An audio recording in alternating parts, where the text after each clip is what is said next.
Hello dear students, आज हम mechanical third year के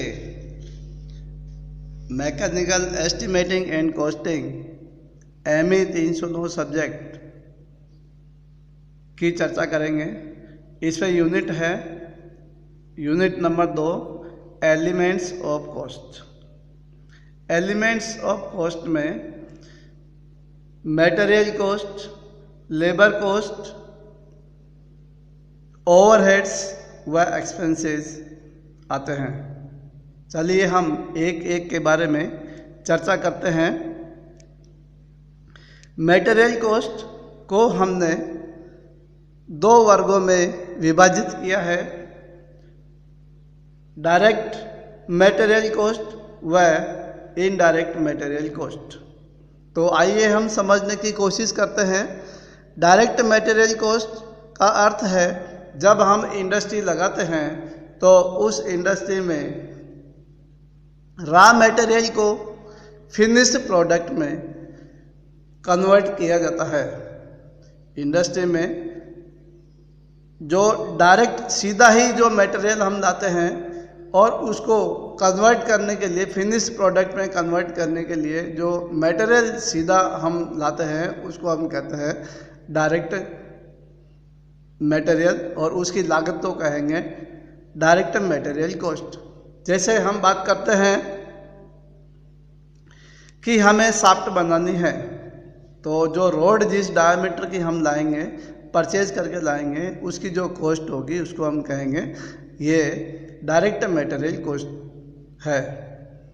इस तरीके से हम बात करते हैं इनडायरेक्ट मटेरियल कॉस्ट।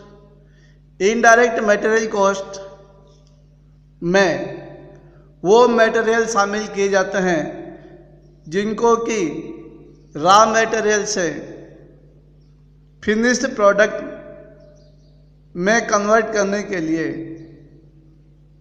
सहायक के रूप में काम में लिया जाता है। जैसे हम शाफ्ट को लेथ मशीन पर बनाना चाहते हैं तो लेथ मशीन को चलाने के लिए हमें ऑयल चाहिए, उसको साफ करने के लिए जूट चाहिए।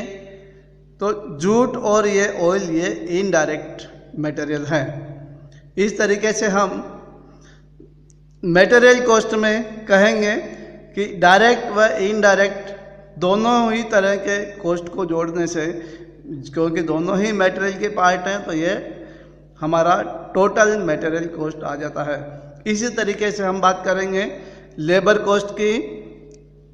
लेबर कॉस्ट में भी जो वर्कर सीधा मशीन पर काम करता है उसको हम कहेंगे डायरेक्ट लेबर, उसको जो पेमेंट करते हैं उसको हम कहेंगे डायरेक्ट मटेरियल कॉस्ट। इसके अतिरिक्त उस को सुपरवाइज करने के लिए, कार्य को कराने के लिए अन्य कार्मिकों की भी आवश्यकता होती है, जैसे सुपरवाइजर है, फोरमैन है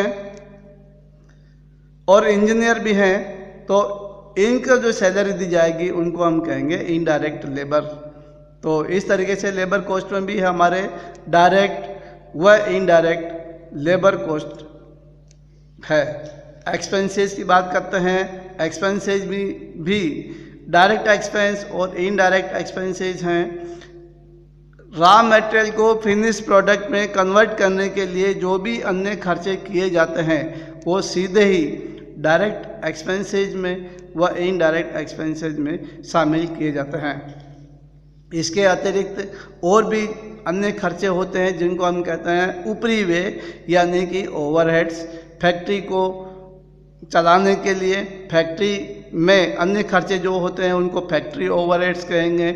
ऑफिस को चलाने के लिए, सैलरी बनाने के लिए, हमारे कंप्यूटर चलाने के लिए, बिजली के लिए और कागज़ भी लाने होते हैं, तो ये ऑफिस वर्क में काम आते हैं। तो इसको हम कहते हैं एडमिनिस्ट्रेटिव या ऑफिस ओवरहेड्स।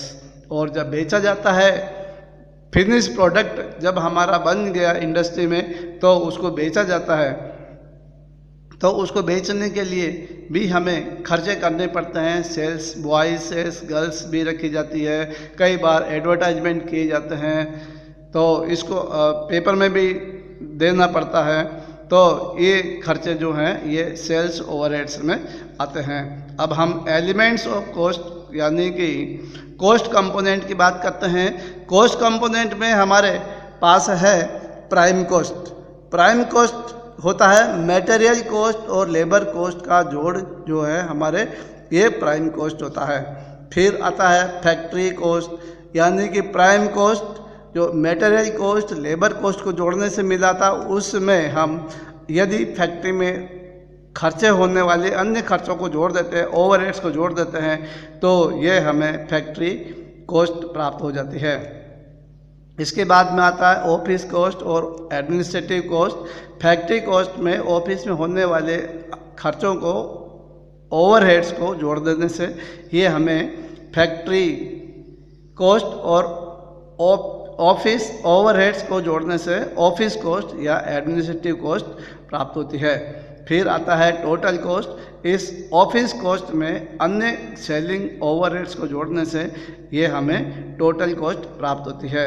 इस टोटल कॉस्ट में प्रॉफिट और लॉस, टोटल कॉस्ट में प्रॉफिट को जोड़ने से और लॉस को घटा देने से जो प्राइस आती है वह हमारी सेल्स प्राइस आती है, सेल्स कॉस्ट होती है। इसको हमने चार्ट में भी समझाया है।